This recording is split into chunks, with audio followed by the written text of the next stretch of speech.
pessoal, continuar nossa aula, né, nosso workshop aí, nosso curso de princípios para dimensionamento de transformadores. Falamos anteriormente sobre o que a norma fala, sobre as questões aí da potência. E aqui, pessoal, trouxe um desenho bem simples de um transformador trifásico, né, fase, 3 buchas em alta tensão, são as 3 buchas aqui. E aqui nós temos as 4 buchas em baixa tensão.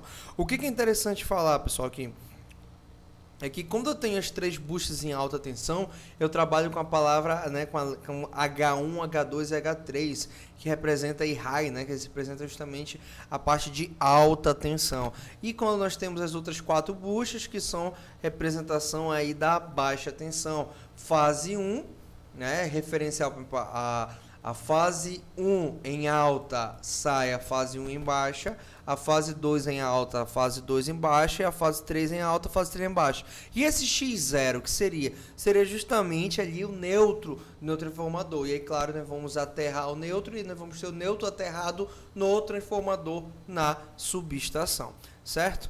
Vamos continuar aqui. Aqui nós temos um simples diagrama unifilar, em que ele mostra que está entrando 3 fases no transformador e sai 3 fases e o neutro, ou seja, eu entro 3 fases em alta tensão, H1, H2 e H3, e eu saio com as 3 fases, X1, X2, X3 em baixa, mais o neutro, que é o X0. Então, bem simples, né? Nosso diagramazinho simplificado aí. E aqui nós vamos ter já um diagrama, né? Nós vamos ter aqui uma conexão com transformadores monofásicos ligados em banco trifásico, ou seja, isso aqui é um banco trifásico de transformador mono, como eu mostrei anteriormente, na conexão DYN. O que significa, pessoal? Nós vimos agora o diagrama DYN, que é o diagrama o quê? É o diagrama delta estrela neutro, né? Ou seja, delta na nossa rede, na nossa parte de alta, no nosso primário, estrela no nosso secundário e é uma estrela com neutro. Então, é o modelo diagrama DYN, delta estrela neutro, só para você entender. Muita gente fala e nem sabe o que é, mas é assim mesmo. E aqui nós temos nosso banco monofásico, né, de transformadores, um banco trifásico de transformadores monofásicos. Você pode ver ó, que ele está puxando 2 fases de cada em alta e está saindo com 2 fases aqui em baixa. E olha que interessante, a fase que ele sai, a fase 2, ele vai equipotencializar e trabalhar essa fase como sendo o neutro do banco. E as fases daqui que vem relacionadas ao X1 vão continuar sendo o nosso... Como é que eu posso falar? Vai continuar sendo as nossas fases. Ou seja, no momento que falhar esse banco, eu vou falhar somente a minha fase T, em média. Eu ainda vou ter ele funcionando a minha fase RS, como você pode ver aqui. Porém, o que vai acontecer? Eu vou ter ali problemas, né? Se for um circuito trifásico, ele não vai funcionar. Eu não vou ter a simetria ali, né? O balanceamento. Só vai funcionar se for um circuito mono ou bi. Tá bom, pessoal? Mas ainda continua. Eu consigo parar isso aqui e fazer a manutenção. Só para nós visualizarmos aí. Outra coisa interessante, pessoal, é a questão das perdas nos transformadores trifásicos. Nós temos aqui uma tabela que traz as perdas nos trafos trifásicos de isolamento até 15 kV. Ou seja, nós temos isolamento elétrico de 15 kV. E aqui nós temos a nossa potência. O que nós podemos observar disso? Que assim, no transformador, pessoal, nós temos as perdas... máximas, né? Nós temos as perdas totais que vão envolver ali as perdas por efeito Joule e nós temos também as perdas Foucault, as perdas magnéticas que vão trabalhar justamente as perdas em vazio.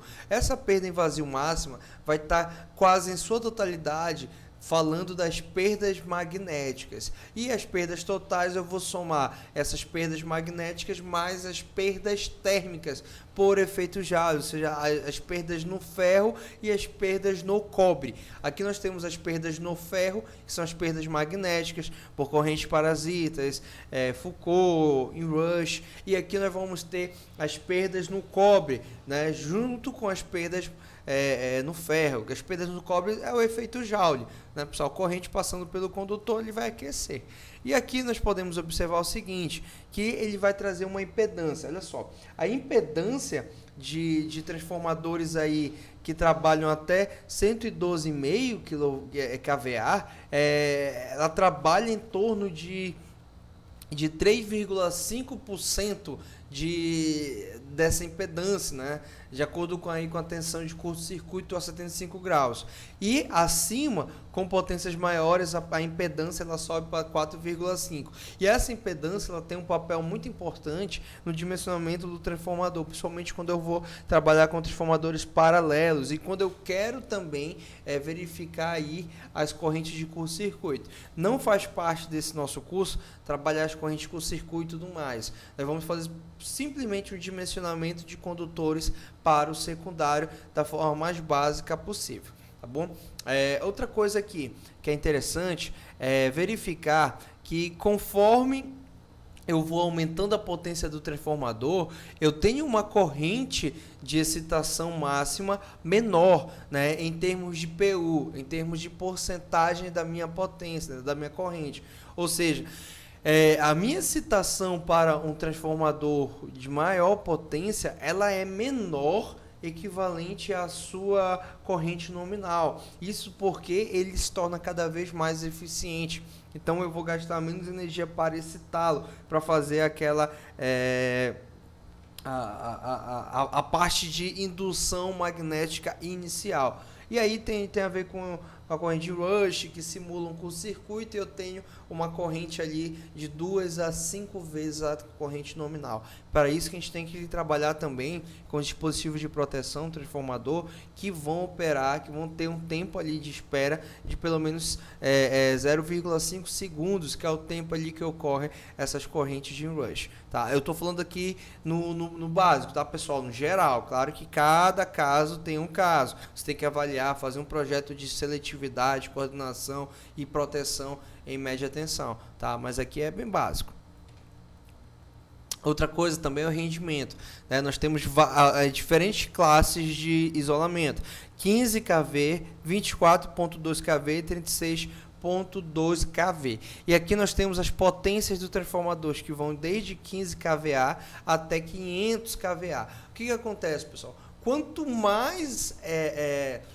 maior a potência do transformador, a gente consegue observar que seu rendimento também é maior. Ou seja, as máquinas, isso serve tanto para transformador quanto para motor, né? Desde que ele seja motor novo, né? Quanto maior a sua potência nominal, maior será o seu rendimento, né? As máquinas grandes têm maiores rendimentos do que as máquinas menores.